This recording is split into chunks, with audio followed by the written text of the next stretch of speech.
આપણી વચ્ચે રહેતા આપણા જણની ચૂંટણી છે, આપણી વચ્ચે રહેતા આપણા લોકોની ચૂંટણી છે ને સ્થાનિક ઉમેદવારની ચૂંટણીને લઈને આપણે અંદર બીજા કોઈ વિખવાદ ન આવે, મોટા નેતાઓના કોઈ નાના મોટા પ્રશ્ન હોય તેને એક બાજુ મૂકી અને સ્થાનિક ઉમેદવાર આપણા તાલુકા પંચાયતના આપણા ગામના નાનામાં નાના પ્રશ્નોનો ઉકેલ કરવા માટે જે વ્યક્તિની આપણને જરૂર હોય, જેમને આપણે અડધી રાતે ઉઠાડીને એમ કહી શકીએ કે આ કામ છે ને તારે મારી સાથે આવવાનું છે, એવા નાના કાર્યકર્તાની જ્યારે આ ચૂંટણી છે ત્યારે આપ સૌને અમે વિનંતી કરવા માટે આવ્યા છીએ કે ઘનશ્યામભાઈ અને તાલુકા પંચાયતના ઉમેદવાર આમ તો ગોરાણીમાં છે તો ગોરાણીમાં આપણે આમ તો સીધો દેવો પડે અને બધાએ ગોરાણીમાંને જીતાડો, પણ આપણે એમ કહીએ ને કે સાધુ બ્રાહ્મણનું આપણે સૌથી પહેલા ધ્યાન રાખવાનું હોય, ની બધી જવાબદારી આપણા બધાની છે. તો ગોરાણીમાં તમે વિચાર કરો કે અત્યારે મંચ પર આ ભારતીય જનતા પાર્ટીની સરકાર છે એટલા માટે મહિલાઓ અત્યારે બહાર આવીને બેઠી છે. અહીંયા બેન એક પ્રતિનિધિત્વ કરવા માટે મહિલા સ્થાનિક સ્વરાજ્યમાં 50% મહિલાને જ્યારે નેતૃત્વ આપવાની વાત કરવામાં આવી ત્યારે હું તમારી વચ્ચે અહીંયા માઇક લઈને બોલી શકું છું. બેન છે અહીંયા બેસીને તમારી સામે નેતૃત્વ કરવા માટે 50% મહિલાઓની જે ભાગીદારી છે એના માટે કામ કરવા માટે થઈને તમારી વચ્ચે લોકોની વચ્ચે એક મજબૂત રીતે અહીંયા બેસી શકે છે. એ માત્ર ને માત્ર ભારતીય જનતા પાર્ટીની સરકારમાં જ થઈ શકે. મિત્રો એક વાત મારે તમને યાદ કરાવી છે, જૂના વાતો તો આપણે બધાને ખબર છે કે આપણે જ્યારે વાયુટાણે વીજળી નહોતી મળતી ત્યારે 24 કલાક જ્યોતિર્ગામ વીજળી આ ભારતીય જનતા પાર્ટીની સરકારમાં આપવામાં આવી હતી. આપણે બધાને યાદ છે, આપણે બધા એમ કહેતા હતા કે 24 કલાક વીજળી આપી દીધી અને ઘણો સમય થઈ ગયો, અમે આટલા સમય સુધી ભારતીય જનતા પાર્ટીમાં મત આપ્યા અને મત આપ્યા પછી તમે સરકારમાં આવ્યા ને દિલ્હીની ગાદી સુધી ગયા અને એના માટે થઈને આપણી અપેક્ષાઓ વધી ગઈ, આપણી માંગણીઓ વધી ગઈ અને માંગણી વધતા વધતા આપણે જ્યારે ફક્ત વાળુ ટાઈમે ઘરે વીજળી માંગતા હતા એની જગ્યાએ આપણે બધાએ ખેડૂતોએ મોટા ભાગે અપીલ કરી હતી. આપણી એક માંગણી હતી કે અમને દિવસે ખેતરમાં વીજળી મળે અને વાડીના કનેક્શનમાં અમને કે દિવસે એટલે કે હાવજ છે, જંગલી જનાવરો છે, અમને નુકસાન ન કરે, અમારે રાત તાળી ઉજાગરા થાય છે, એમાંથી મુક્તિ આપવાનું કામ જો કોઈએ કર્યું હોય તો આ ભારતીય જનતા પાર્ટીની સરકારમાં કર્યું છે. અને એટલા માટે ભારતીય જનતા પાર્ટીના કમળના નિશાન ઉપર ખેડૂતોની 7 પેઢી સુધી આપણે મત આપીએ ને તો પણ એમનું ઋણ ન ચૂકવી શકીએ એટલા કાર્યો અમને કરવામાં આવ્યા છે. આપણને હજી હમણાં જ ખબર છે, તાજેતરમાં આપણી ઉપર આગ ફાટી પડ્યું હતું. બધાને ખબર હતી કે આપણે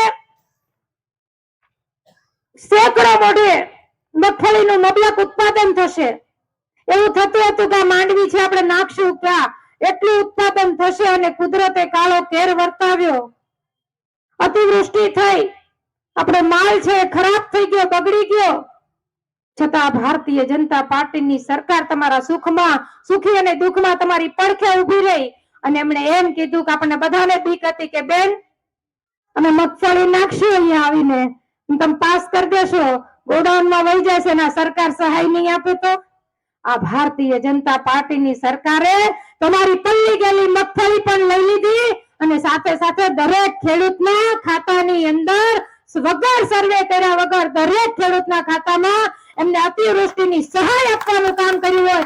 ઐતિહાસિક પગલું જો કોઈ ભર્યું હોય તો આ ભારતીય જનતા પાર્ટીની સરકારમાં ભરવામાં આવ્યું છે.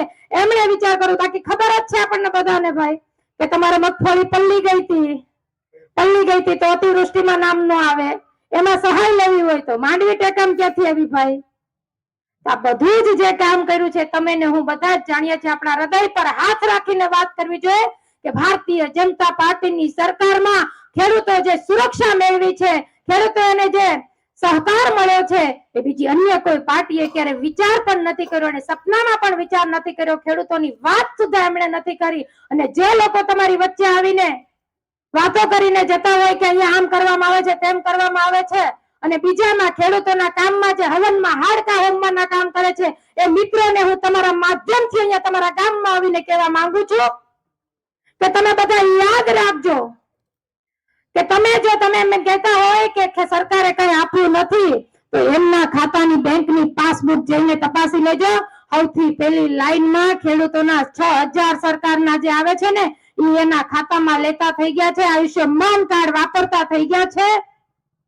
સરકારની દરેક યોજનાઓ એમના ઘર સુધી પહેલા લઈ આવે છે અને આ સરકારે જે અતિવૃષ્ટિના પૈસા આપ્યા ને આ લોકો જો વિરોધ કરવો જોતો એમને એમનો વિરોધ કરવો તો કે ભાઈ સરકારે કઈ આપ્યું નથી તો સૌથી પહેલા એમના ખાતામાં આવેલી આ સરકારની સહાય છે એ સરકારના ચોપડે એમને પાછી જમા કરાવી દેવી જોઈએ. ત્યાર પછી ખેડૂતોની વચ્ચે આવીને વાત કરવાનો એમને અધિકાર છે. ત્યાં સુધી ખેડૂતોની વાત કરવાનો એમને કોઈને અધિકાર નથી. મિત્રો, ભારતીય જનતા પાર્ટીની સરકારે મહિલાઓ માટે પણ અનેક કાર્યો કર્યા છે. મારી માતાઓ બહેનો બેઠી છે ત્યારે મારે કહેવું છે કે બહેનો માટે થઈને જન્મથી લઈને મૃત્યુ સુધી બહેનો છે એ બજારની અંદર બહાર નથી નીકળી શકતી. અને અત્યારે આપણે એમ કહીએ મારી માતાઓ બહેનો અહીંયા છે ત્યારે કે આપણને બધાને ખબર છે કે આવી મીટિંગ થઈ હોય ગામમાં અને મારા ભાઈ ઘરે આવીને એમ કહે કે ભાઈ આજે મીટિંગ હતી, ભાજપની મીટિંગમાં હું ગયો હતો અને મારી બેને જો ભૂલમાં પૂછી લીધું હોય કે આજ મીટિંગમાં કીધું શું, તો એમાં જવાબ મળે સામેથી મારી બહેનોને કે તને એમાં કઈ ખબર ન પડે, તું છાની માની બેસ.